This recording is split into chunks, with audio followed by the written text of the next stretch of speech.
Hello vinyl community, this is Randy. Today I'm going to do an entry in HappyHippy, the Vinyl Guys 100 subscribers contest. So congratulations Rod on the 100 subscribers first of all.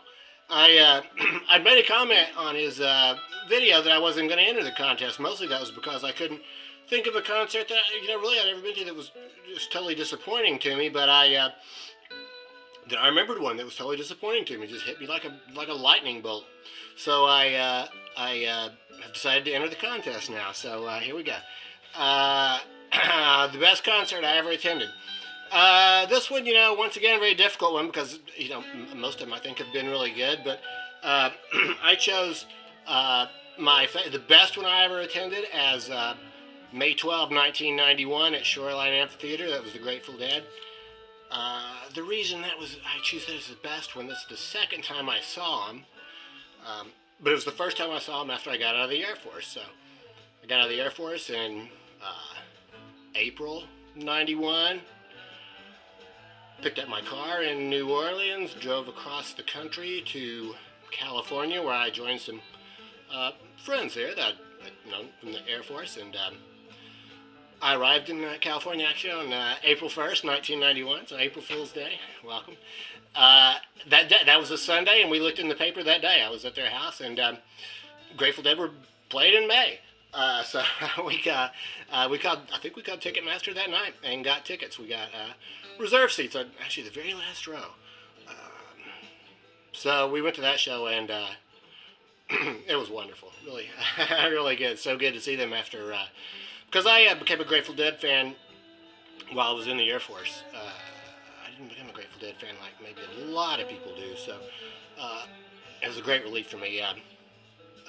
Actually saw maybe another really good show later that summer in August at Shoreline when they played a first set, Dark Star, the first time they'd played Dark Star in the first set in 20 years, and then the next night they finished it in the second set with just the Dark Star jam, so that was good.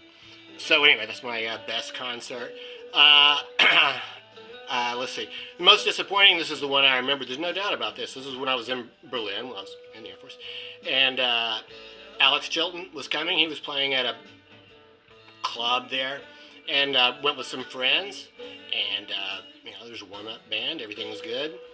Alex came out and played a couple songs. And he just kept talking about how he was having problem hearing himself. He couldn't hear himself. It sounded fine. Sounded fine in the audience. Sounded great.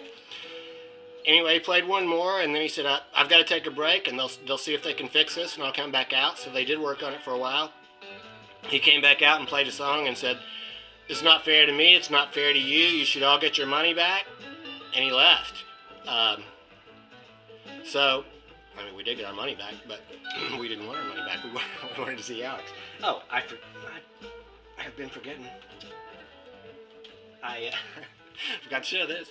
Grateful Dead. I'm just showing this record because it's such a great cover. I think this is one of the best Grateful Dead album covers ever. It has lots of information about the show. This is a partial recording of a show from November 18, 1972 in Houston, Texas. It's not what we're hearing right now. Actually, what we're hearing right now is a CD. This is from December of '92. I was at this show. This was at Oakland Coliseum. And Alex Chilton in '87, I believe he was touring behind this EP. Anyway, like I said, I didn't get to see him. I did see him in like '92 at the Edge in Palo Alto. But he actually really played the whole set that time. That was really good.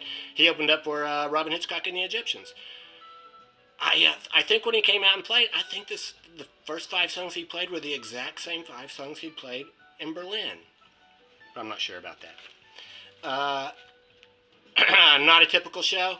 I went to see Dave Matthews with Tim Reynolds. They both just played acoustic guitars. That was because a woman I know wanted to go to that show, and so we went, and she enjoyed it and had a great time. It didn't kill me to go to it, but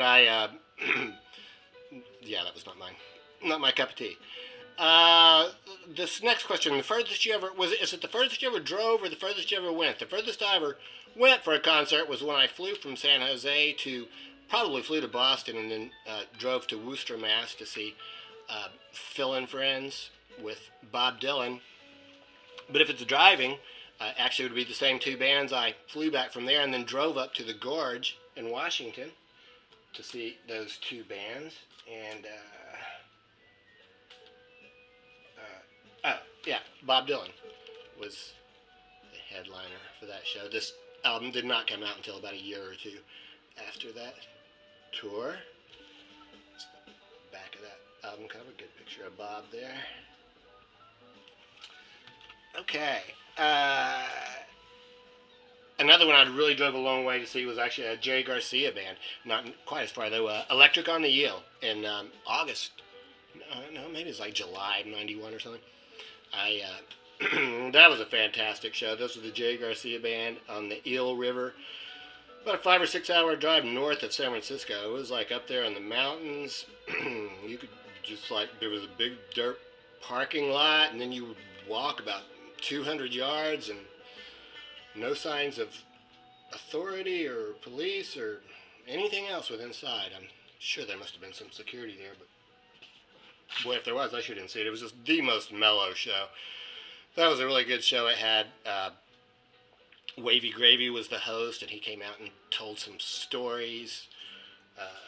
Paul Kantner was there with his band that was called Wooden Ships at the time. They were really good. So that was a good show.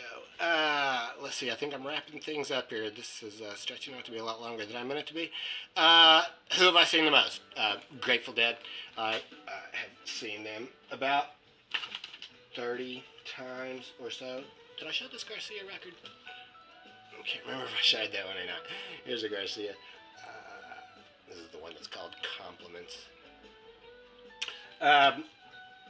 Yeah, I saw Dead about 30 times. I'm thinking Government Mule, I saw it heck of a lot too. I haven't seen them for a while. I don't know if I've seen them 30 times though, so I'm going to go with Dead.